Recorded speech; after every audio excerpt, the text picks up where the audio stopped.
Inca religion originates from the cultures of the Andean people who had strong beliefs in oracles and shamans.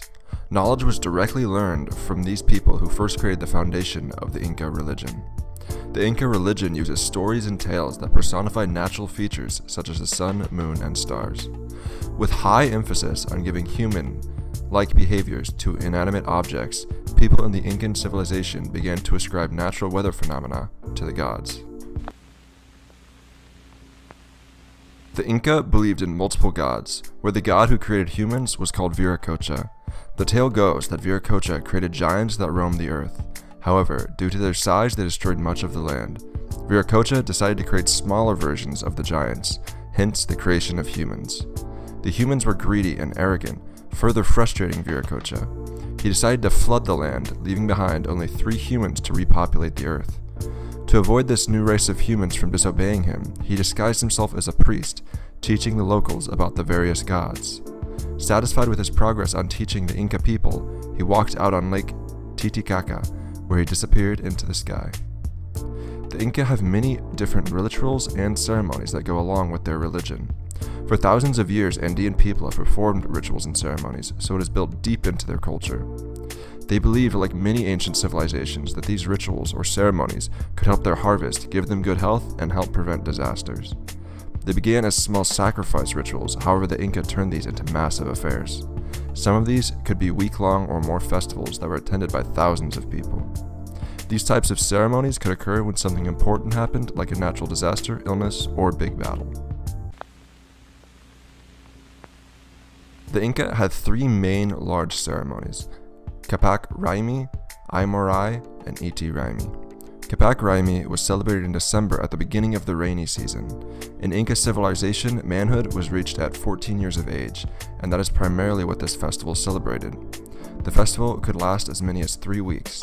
The boys were required to climb a large mountain where they sacrificed llamas to seek the approval of the spirit of the mountain. They then returned to the festival where they had their legs whipped, at which point they would compete in a race down a steep mountain slope. These rituals and more would last the period of the celebration until the boys received large earplugs, which will then put into their split earlobes, making them men. Inti Raymi was the biggest festival, the festival of the sun. The biggest ceremony was held at Cusco, where the festivities would go on for 9 days. It would begin at sunrise on the day of the winter solstice.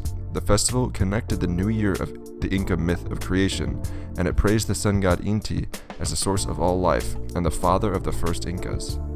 All of the royals would participate, and the mummies of deceased former kings would be brought out as well. There was a lot of daily chants, and hundreds of llamas and other offerings were sacrificed to Inti. On the final day, the Sapa Inca, or the ruler of the empire, would take a hand plow and break the earth, and everyone else would follow. The Inca believed that the lands of the empire would not grow crops unless the Sapa Inca started it.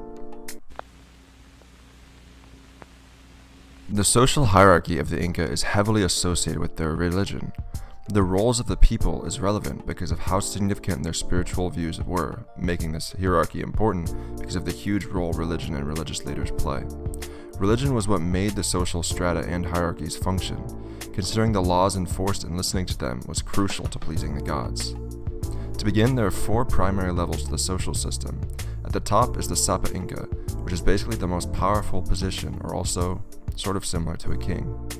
An aspect of how this intertwines with religion is that the Sapa is considered to be the son of the sun. The second highest is the royalty, which are the relatives and family of the Sapa. They are the wealthiest and most powerful, other than the king. The royalty also have chance to become king in the future as a descendant of the Sapa. After that comes the nobility, who are the leaders that govern the rest of the population. The nobility are respected and do have some privileges. Last comes the Ailu, or the commoners. The Ailu are those with the low-wage jobs, including the farmers, herders, and more. The Inca were a civilization with an extremely advanced and sophisticated religion. Every aspect of life contained their religion in one way or another. The Inca were polytheists, with their origin story coming from the god Viracocha. Rituals and ceremonies were essential, Capac Raymi, Aymorai, and Inti Raymi being the main 3. Lastly, the hierarchy of the people was heavily correlated with the large role religion played in the life of the Incas. The Inca would not be who they were without the extensive use and knowledge of religion. Hey y'all, Cameron, just wanted to pop in here at the end and just say thank you for watching the video. If you enjoyed it, leave it a like, comment, subscribe, all that fun stuff. Should have a couple other cool videos coming out in the near future that I am working on. And yeah, that's all I got. Hope you have a good day. As always, I'll see you on the flip side.